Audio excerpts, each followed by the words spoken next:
And just it's been an amazing turnout so far, so it's been really, really exciting.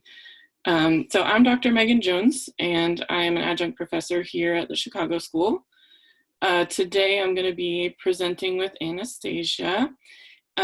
We're looking at teens and social media, a closer look at the impact of social media in the therapy session. So we want this to be a presentation not just about social media, but about how we can sort of use that in therapy and how it can be kind of positive and negative for therapy. So we're hoping that it's going to be a very practical, hands-on kind of session. So as I was saying, I'm Dr. Meagan Jones, and I'm an adjunct professor here and a university supervisor. I also have a private practice in North Carolina and Virginia. I've done a couple of different authoring things, some of my research interests for counseling LGBTQ+ teens, sex trafficking, trauma. I've done quite the gamut of different things and just kind of like to be diversified. So that's kind of me in a nutshell. I'm also active in some professional organizations as well. And I've been working with the certified trauma professionals lately. So that one has been keeping me busy quite a bit. So without further ado, I'm going to turn it over to Anastasia, and she can tell you about herself. Before I begin, I do apologize. My 4-year-old is in the background. As you know, 4-year-olds are not quiet, so I do apologize. My name's Anastasia.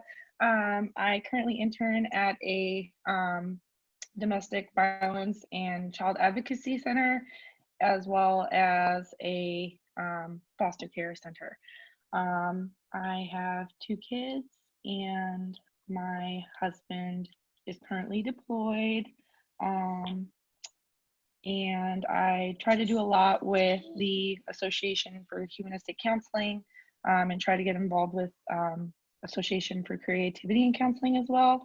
And I am the secretary for Theta Chi Stigma.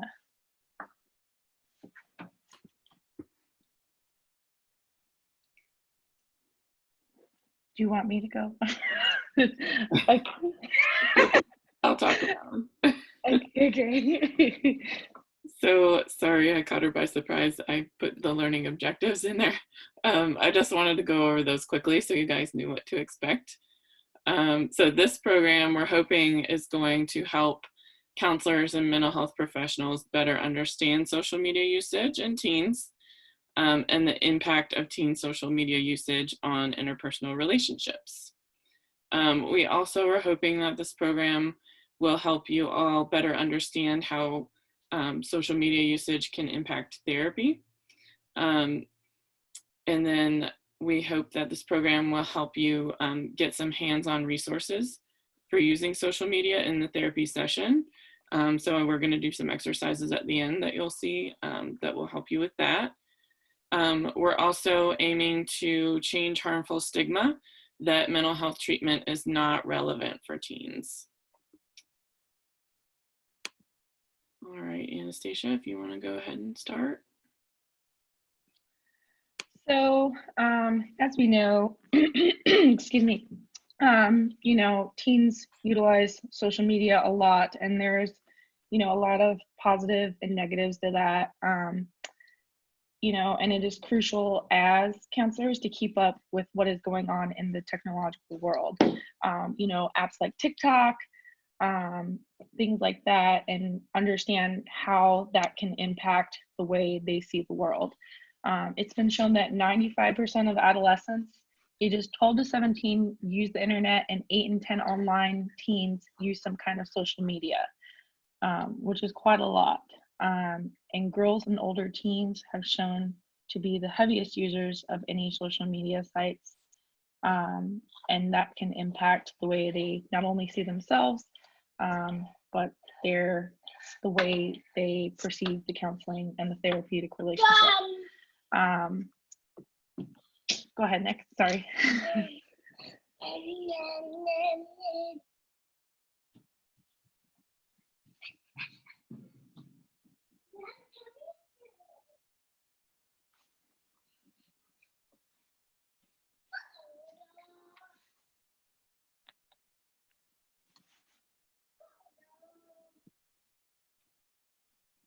Are you still there, Anastasia? Yeah, you can go ahead to the next one. Oh, okay. It's okay. All right. So continuing on with teen social media usage, social media networks can offer teens new opportunities and challenges to express the world, who they are and what they believe in. With social media, you know, there's tons of groups like on Facebook, TikTok that can link you with other people who enjoy the same thing as you do. Like there's television groups, there's you know, if you like a particular book, there's book groups. And it's important to understand that how teens utilize these groups and these outlets to express their views.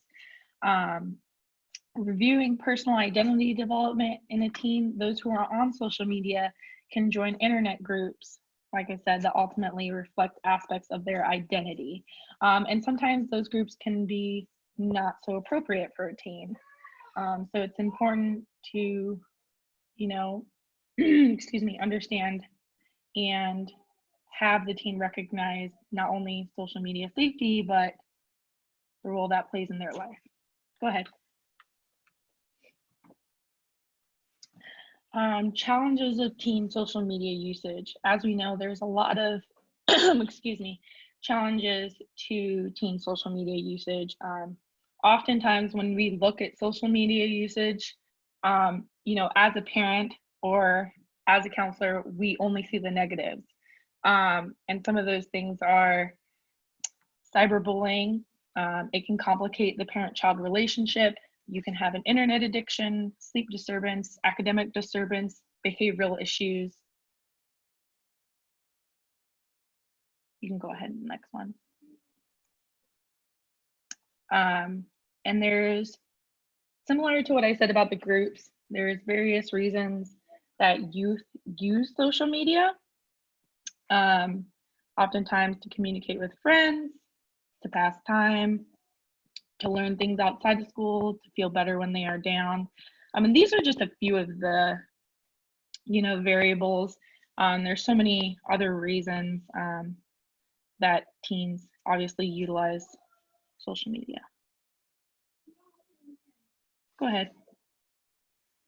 And this is like another chart, teen adult use of social networking sites and Twitter over time. And if you look at 2006, it just has increased dramatically since then. And how teens utilize social media. When, as an adult, I don't use Twitter. So, and I would have assumed that would have been a lesser utilized social media site, but it's actually pretty high up there, which was kind of surprising to me. Go ahead, next one.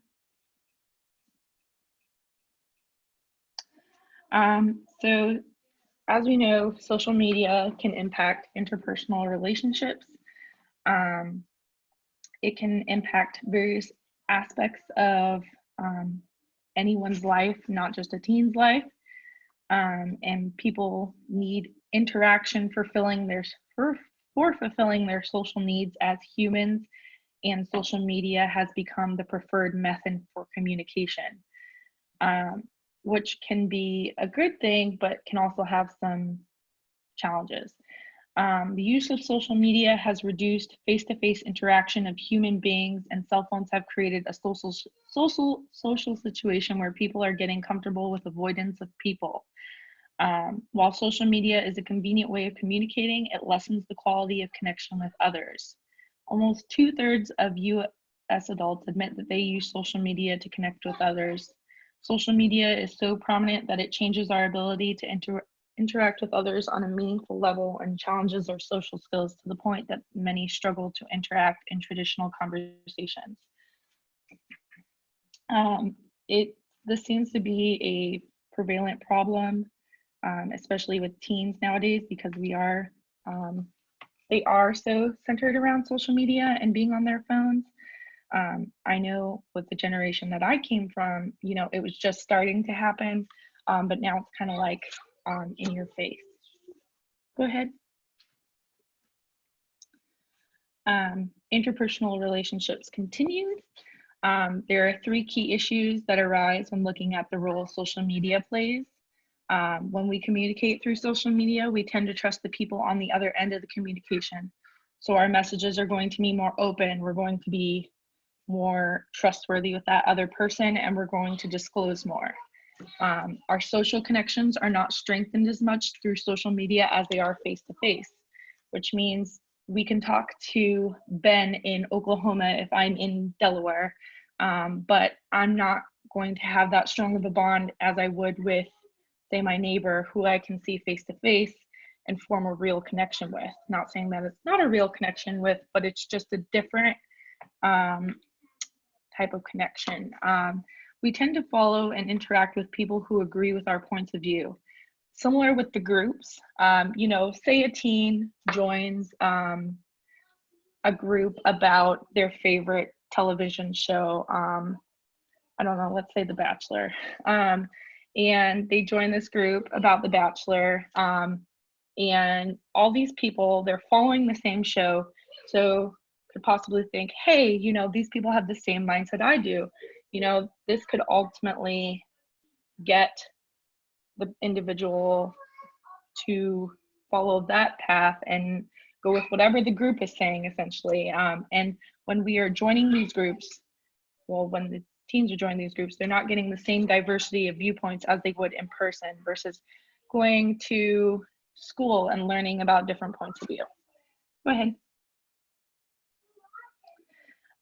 Fear of missing out. So I want you to take a moment to consider how often you check your phone and social media updates in a single 24-hour day, which is funny enough, when I created this slide, I didn't realize that for those who have iPhones, you can actually track that.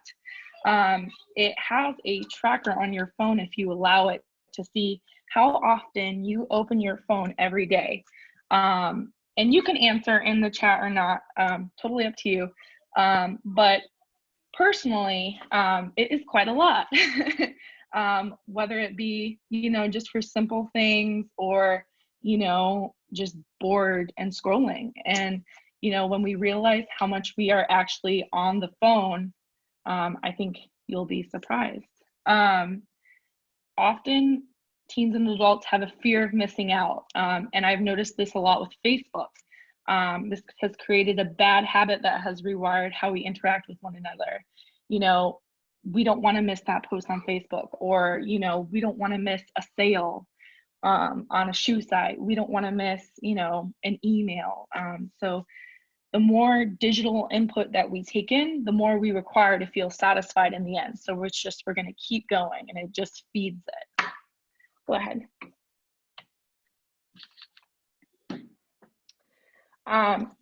This was actually really interesting to me because before I did the research on this, I did not know what it was. So it's called phubbing. I hope I'm pronouncing that right. Phubbing is the act of snubbing someone in a social setting by concentrating on one's phone instead of talking to the person directly. Once again, you don't have to respond in the chat, but how many of you have experienced this when you were hanging out with a friend, or how many of you have done this to a friend? I have. Phubbing behavior is growing and becoming more commonplace and accepted. And people are beginning to see this once thought of as rude behavior as normal. I know, my husband and I, sometimes we will just, when he's here, we'll sit on the couch and we'll both be on our phones. We don't pay attention to each other. We'll just scroll. What are we scrolling about? We're not, or like we'll go out to dinner and he's on his phone. And so it's kind of just, it's really interesting how it's becoming an accepted behavior versus, you shouldn't be on your phone. The extent that people would phub others was directly related to their level of smartphone addiction, which was extremely interesting to me. So the more you do this, the more you have an addiction to your phone. As the proclivity of cell phone use increases, phubbing occurs more frequently, which will also lead to permanent change in the way that we interact with one another.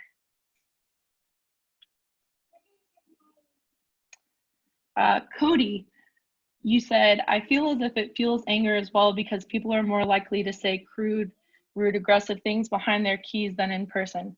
It increases bullying. I definitely agree with you on that. It kind of gives them this, I wouldn't say this is a professional word, definition, but keyboard warrior, where people feel they can say whatever they want. The invisible screen mechanism, yes, that is great. But yes, you feel like you can do whatever you want. Did you want to play that, Dr. Jones?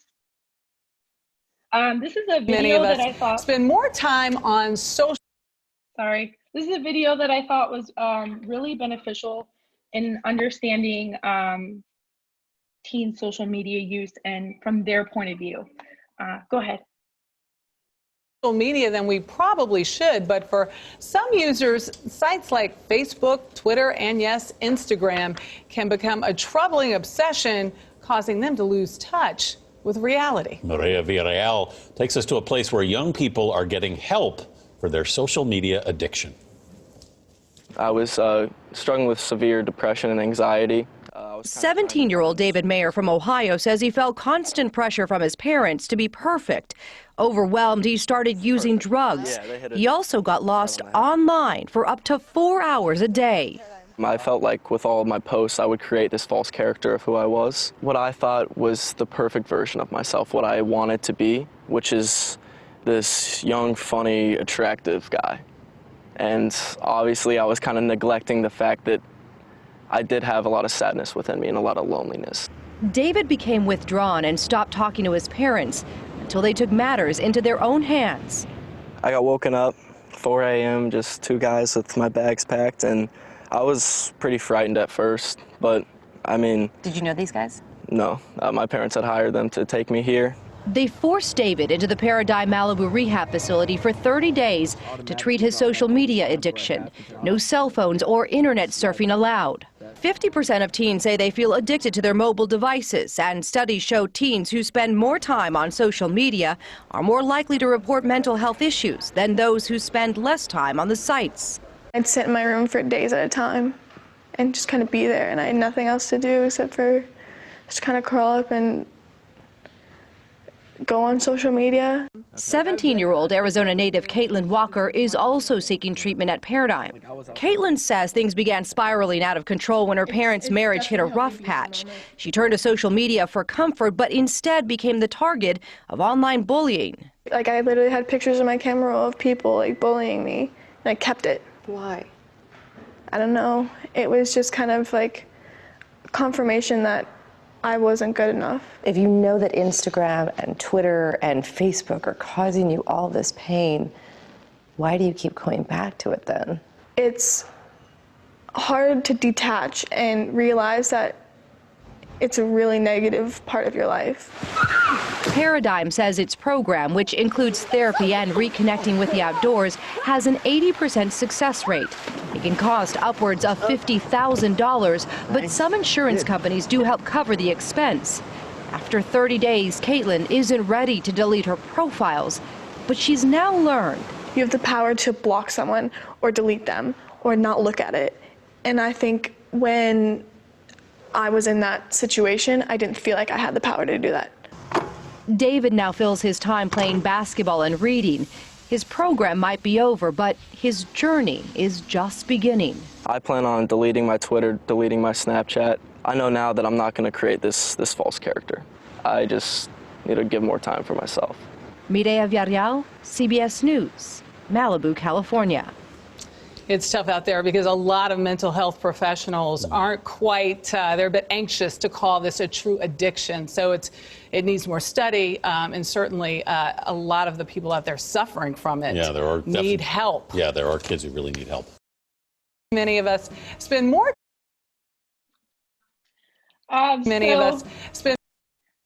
Any thoughts on the video? You can come off mute or share in the chat or whatever you prefer.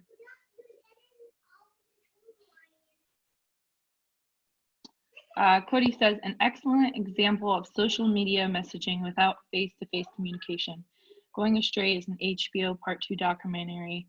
I Love You, Now Die.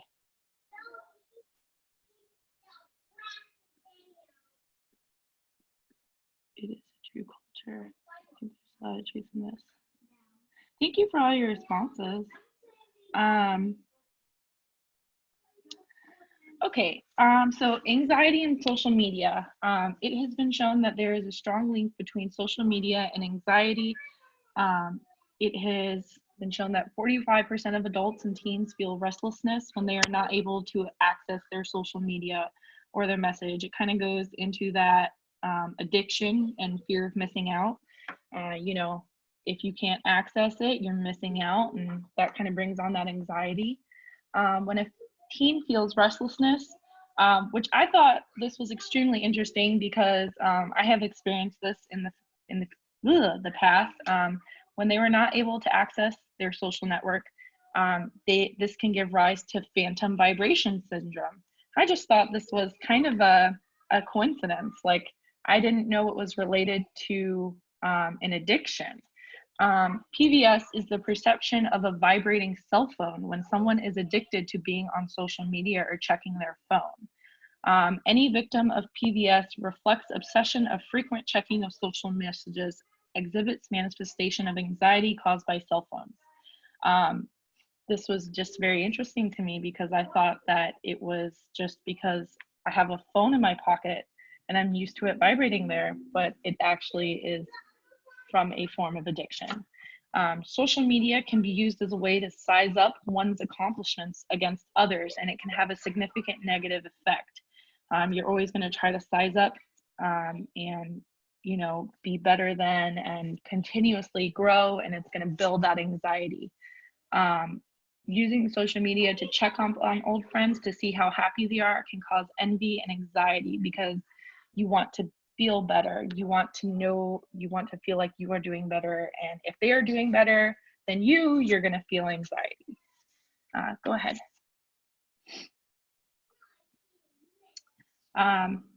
Continuing on with anxiety and social media. Social media has led teens to an increasing amount of anxiety due to body image and wanting to impress others. I know on TikTok right now, this is a big thing. I don't use TikTok, but I have the app to keep up with my clients. And I know one of my clients struggles with her body image, and the girls on TikTok portray themselves as being perfect. They have the perfect body images and they can do these dances. And it ultimately is an escalation of anxiety and negative self-esteem. And when they compare themselves to these perfect people, when they're not actually perfect, they're just like us, they feel inferior. And 27% of teen girls are stressed out about how they look when they post pictures, and they feel that a filter is needed. They feel like it's necessary to hide blemishes and not be who they are because it won't be accepted. Go ahead. Blue light impact. Teens who are constantly on their cell phones and on social media can have a major problem with disruption of sleep, which can ultimately impact the way the client perceives the world and their ability to function. Cell phones emit high levels of blue light that disrupts healthy sleep cycles. Daily nighttime exposure to this artificial light disrupts the body's circadian rhythm. It's kind of funny because at night, doctors will tell you, don't go on your phone several hours before bed. But you think to yourself, oh, what's the harm? You know, I can scroll on my Facebook. But it's actually doing a lot more than you think. You can't feel the blue light because it's just your eyes. So when you're sitting there scrolling on your phone in bed, you know, it's actually doing a lot more harm than good versus, you know, sitting there in bed Someone said in the comments, anti-blue light glasses. They're on my son's glasses. Which was interesting because my son is autistic. Another story, but apparently the blue light impacts autistic children in a different way. But yes, those are very cool. Thank you for sharing that. And Alina, I do apologize if I said your name wrong. I bet schools that ban phones have better grades and standardized test scores. My adolescent clients report being on their phones at school with no consequences. Oh, that's interesting. Okay, go ahead, next one. Impact of social media usage on therapy. A recent study has shown that tracked 13,000 teenage girls' social media usage, that it is driven by 3 primary factors: inadequate sleep, also known as vamping, exposure to cyberbullying, lack of physical activity, and 27% of teen girls who frequently use social media reported high psychological stress. What does this mean for therapy? A teen may have significant issues recognizing just how social media is impacting their mental health and may withdraw if social media is portrayed by the therapist as bad or unhealthy. The teen may feel judged and not understood because social media is a large portion of their life. I experienced this with one of my clients because she was in foster care and her phone was taken away, and she was not allowed to be on her phone for several months, and this was a significant issue, and she felt that, you know, no one understood her because of how important social media was. And, you know, as a counselor in training, it was important to recognize how social media plays a role in her life and why this is causing such distress for her, not being able to access social media. Go ahead.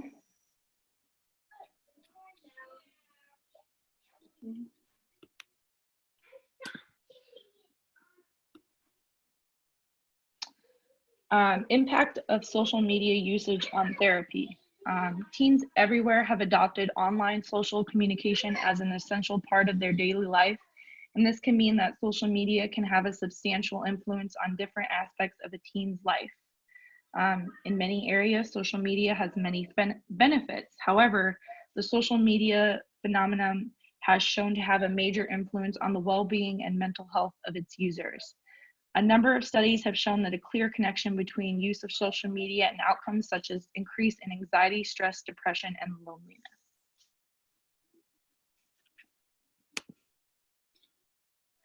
So, Anastasia, thank you so much. And thank you for working so hard to bring us this information. Anastasia has worked really hard to get all of this together for us, and she's just awesome. So, and she may have to scoot out because we had a little scheduling snafu, but thank you so much, Anastasia. You did a really great job gathering all this for us. It was a lot of information that was very, very helpful. Thank you, Dr. Jones. I'm sorry, everyone. I have university supervision. Have a great night. Please enjoy the rest. Bye. Bye, Anastasia. It's great to see you again. So I'm going to take over for us and talk about some of the perceived stigma. So there's stigma from a lot of angles when it comes to this topic, and I'm probably not going to do it justice just because there's so much.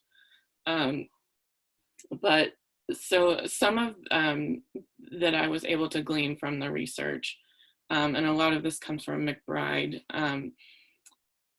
The cost of mental health care was actually one of the first ones listed, which was a little bit surprising to me, but as I think through some of the clients I've seen and just some of the experiences I've had, I think that teens do worry about the cost of mental health care. I think that a lot of teens are very aware of finances, at least some of the ones that I've seen. That's more an anecdotal thing, but some of the ones that I have talked to have been very aware of costs and financial situations, and they know that therapy costs money. And, you know, if they're not that into therapy, that might be an excuse not to pursue it, because they want to put the money somewhere else, or they want money to be spent on things that they want to do, rather than therapy. So this was one perceived barrier to seeking treatment. A big stigma that's sort of all around the board, whether you're talking about the teen, their parents, anybody in this situation, is the concern over the perceptions of others. You know, what are my friends going to think of me if they know that I'm going to therapy? What are my friends going to think of me if they know my kid's going to therapy? So this was a big barrier for people seeking treatment. And it's also sort of a stigma that therapy is something bad, or that it's something, it means that, you know, I'm a bad parent because my kid's in therapy. So this was a big one sort of all around.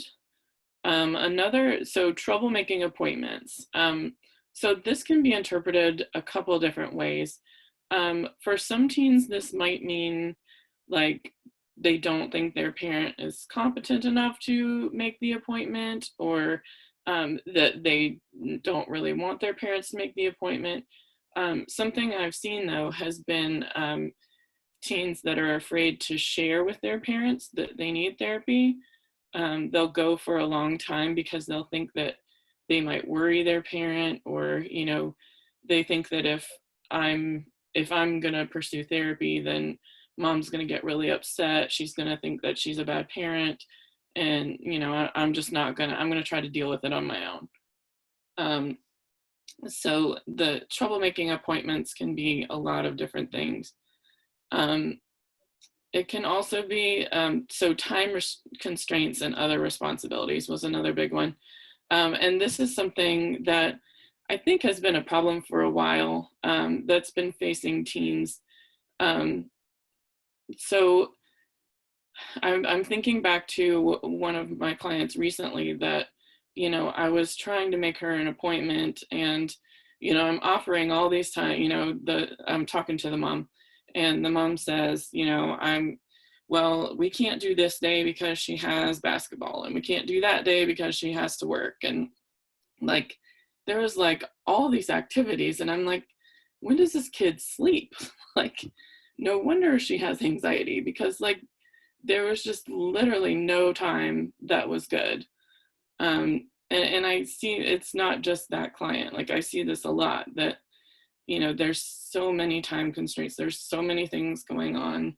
You know, there's sports, there's extracurricular activities, there's school, there's doing homework. I mean, and then of course, like, they want to spend time with their friends. So, you know, it's just, time constraints can be a big problem as far as seeking therapy. And then not wanting family members to know, that sort of goes along with what I talked about before. Like, you know, if I seek therapy, then, you know, mom's going to be worried about me, or, you know, I don't want people to know that I'm doing this. Then also inability to find good care. Not all counselors are well suited for seeing this population. And so sometimes, you know, there may be difficulties in finding someone that's right for them. And then of course there's the lack of desire to be treated. I think we've all had those teenage clients that just don't want to be there, but their parents are making them. So these are some of the barriers and stigmas that we can encounter as therapists. And it's just sort of part of the therapy process, but something that we should be aware of. So I wanted to talk to you about a case study. So I'm going to read it to you, but before I do, I kind of want to do a little introduction and just some things for you to think about as I'm reading. So when you think about teenagers and you think about their developmental level, you know, the developmental task is finding that identity, right? When you're a teenager, you're looking to figure out who you are. So social media really provides a space for that, because if you can project this image in social media, if you can, this is who I am, I am the image that I project. As we saw in the video, you know, he wanted to be the smart, attractive, funny guy. And that was how he was figuring out who he is. So as we think about that and we think about, you know, the developmental state, keep that in mind as I read the case study to you. And we're going to talk about some ways that we can help this person. So the case study is about a teenager named Katie. She's in high school, and she's had some significant issues with sleeping, getting, you know, very little sleep a night, maybe 2 to 3 hours a night, excuse me, due to fears of missing out on what's posted on her social media accounts.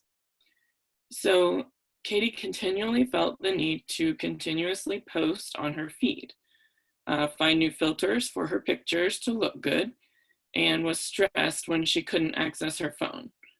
She often had anxiety attacks when she was not able to access social media due to her phone being taken away by her mother, which is a major consequence that I see a lot of parents use, is taking away the phone. That seems to be the go-to.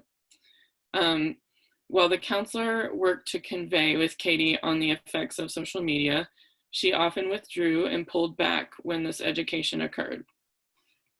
It was then that she started talking about her favorite aspects of social media, and the counselor actively worked to see how those aspects tie into her daily life without social media. Those aspects were pinpointed for Katie and making sure to recognize the importance social media had in her life. After 6 months, she still struggled with social media use and feeling like she was missing out, but she was able to control her anxiety and thoughts surrounding not being able to access social media when her phone was taken away. So there's a couple things that I want to look at with the case study. First of all, we can talk about the phone being taken away. So as far as, you know, I've seen this a lot in working with teens, that parents tend to take the phone away because that's, in their words, the only thing that they care about. So when they take the phone away, then, you know, that's a big consequence. So you can kind of write in the chat or go off mute and talk if you want to.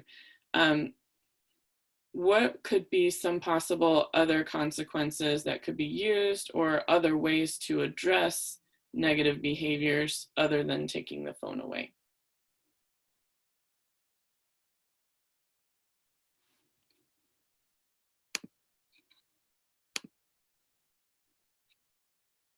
All right, so like limiting allowed time on the phone, adding a new chore.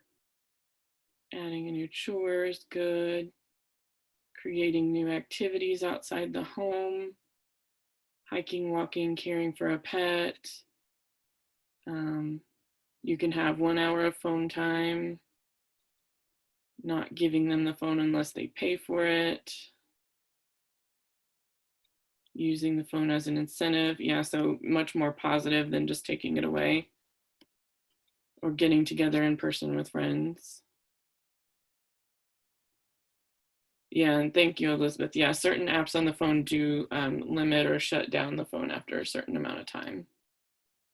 Yeah, so there's, as we can see, there's other alternatives to just taking the phone away.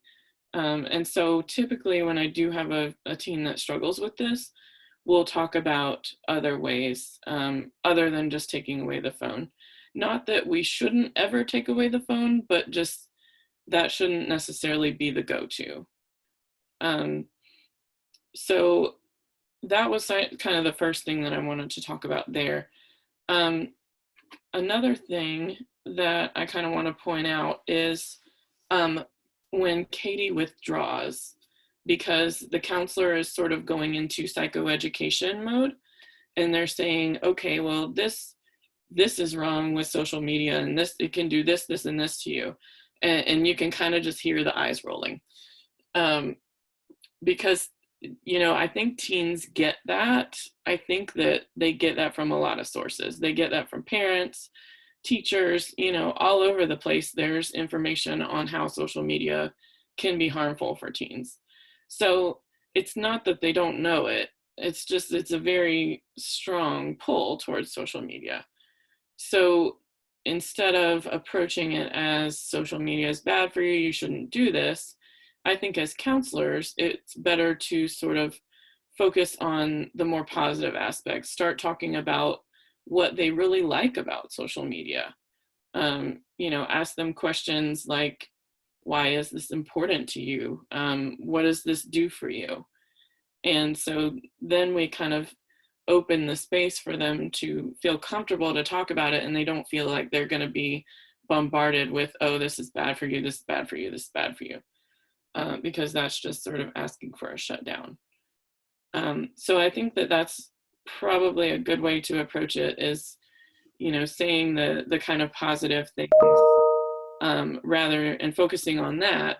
And then you can kind of move or throw in some psychoed in there, like, yeah, well, I can see why that would be a great thing for you, but, you know, it's not always good to be on your phone at this time, or, you know, we should probably limit it to this. And I think they're a little more receptive of those things once you have acknowledged that, yeah, it is doing some good things for you, and I'm glad that you like it.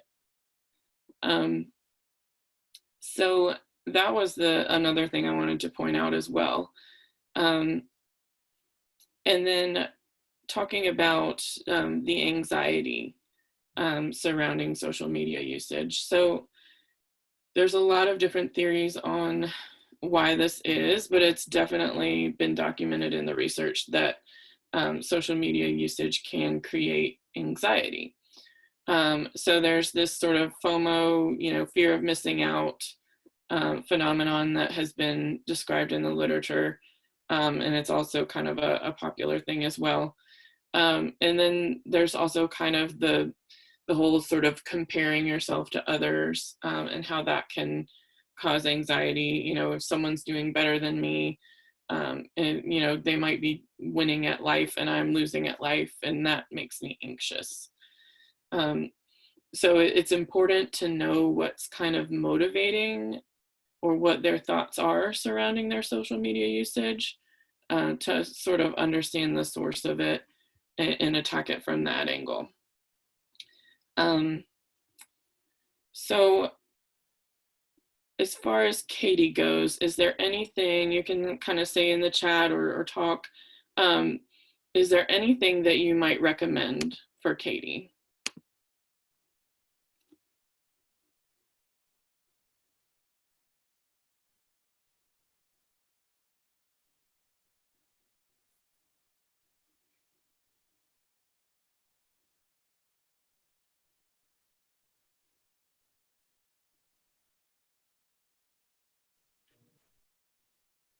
I think the chat's gone silent.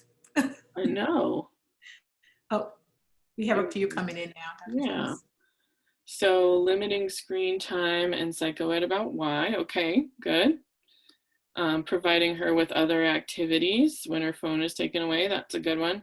And I would say that's something too that I wanted to hit on, is sort of cultivating this world outside of social media, cultivating a world outside of your screen, you know, like once you get that perfect selfie of you in front of whatever landmark it is that you're visiting, put your phone away and actually visit the landmark, you know.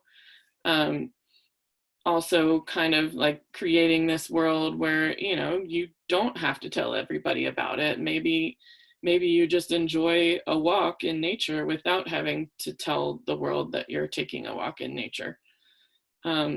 So, you know, I think that's a good point, is sort of pursuing these other activities, creating this persona that's for you, that's not just something you're going to show to everybody else. Let's see. Journaling about how the phone is helping and when it causes anxiety. Yeah, that's a good one. Spending time. Sorry, I'm kind of flipping through these quickly. I think maybe addressing why she thinks she needs to find filters to look good. Yeah, that's another one. You know, these filters, and everybody has to kind of edit their photos and they have to look perfect, and, you know, figuring out why we have that need to do that. All right, so I'm going to go to the next one in the interest of time, just so that we have time to talk about this, because so this is an exercise that I've been using in my own therapy practice, and it's something I wanted to share with you all today. So I call it bringing social media into the session. So for this exercise, what we do is you have your client take out their phone and open one of their social media accounts. And like right there, you're scoring points, because like most of the time they can't have their phones in therapy. So they think it's really, really cool that they get to like take out their phones and do stuff on them. So you have them open up their phone, open up a social media account that they feel comfortable sharing with you. That point, like what they're comfortable sharing, I thought was going to be a big issue, but I'm finding it's not. It doesn't seem like the teens that I've talked to have had a lot of issue with that. So they kind of just show me everything. So you have them open, and then at first I kind of like to have them just kind of scroll through their newsfeed. So I'm old and don't do a lot of social media, so we're going to talk about Facebook, which, you know, I'm informed by my teen clients that that's like where all the old people are. So I'm old, what can I say? So we'll pretend like this client is using Facebook. And so I have them just scroll through their newsfeed. And I just sort of ask them process questions about it. Like, you know, how are you feeling about this? Show me something that stands out to you. So they'll find something that stands out to them and show me. And then we talk about why that stood out to them. And, you know, is there something about this that triggers something in you? Or a lot of times I'll ask them, what are you feeling in your body? I might have them stop and maybe do some mindfulness or some breathing and talk about, you know, what are you feeling in your body right now as you're scrolling through this and seeing whatever it is that's triggering them. It could be a post from a friend maybe, or it could be an article. You know, right now with COVID-19, like it's all over your feed. So like that could be something too, is, you know, it could strike a lot of anxiety or fear. So I just kind of have them process through that with me. Then, you know, I might have them look at comments and, you know, do you see any trolls in there? And how does that make you feel? And we might process through that if that's something that really bothers them. And I may ask about, you know, their state of mind. What are you thinking? What are you feeling? For some clients, this doesn't work for all, but for some clients, I will have them narrate it for me. So I'll say, you know, all right, scroll through, go, narrate it. And so for some clients, this works really well, like the ones that are really interactive. For others, it's kind of like, I don't know what to say. So, you know, you have to kind of keep your client in mind as to whether that narration would work or not. For some, they just would rather answer questions. And then we'll kind of get into like their sharing history, what's working for them. So I'll ask them, like, what have you shared recently? You know, if something they've struggled with is cyberbullying, We'll talk about that, like, what have you shared recently? Tell me about the comments, you know, show me what people are saying. How many likes did you get, or, you know, those kinds of things. And so we're sort of just bringing it into the session. I'm using it as a tool, but it's also, excuse me, it's also something that, you know, we're using in a therapeutic way. I'm not necessarily trying to help them catch up on their social media usage. And it just gives you incredible insight into what they're thinking, what they're feeling. And, you know, for someone who's a bit older, and social media doesn't have the same impact on me as it does on them. And so this gives me sort of an insight into their process. So in the interest of time, I'm going to open it up for questions. We have about 5 minutes to do that before I need to be out of here. So anybody have any questions or comments?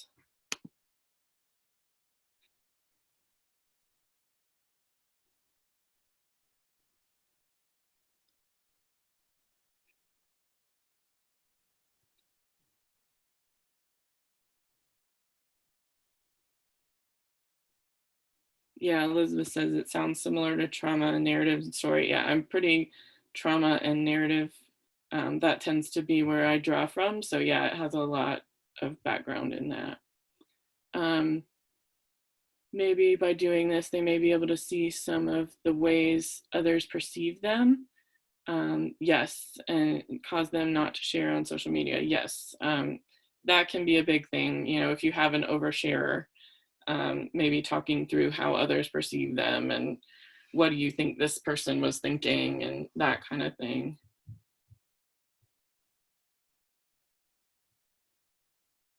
All right. So any other questions or comments before we're done?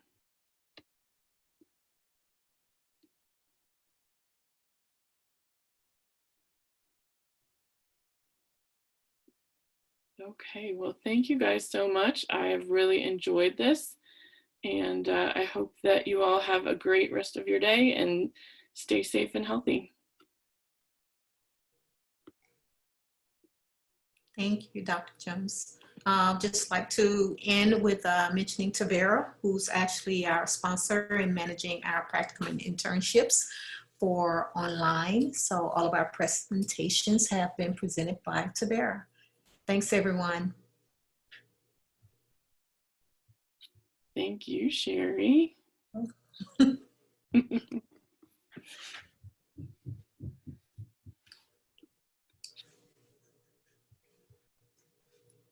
All right, so I think I stopped sharing and I think we are good.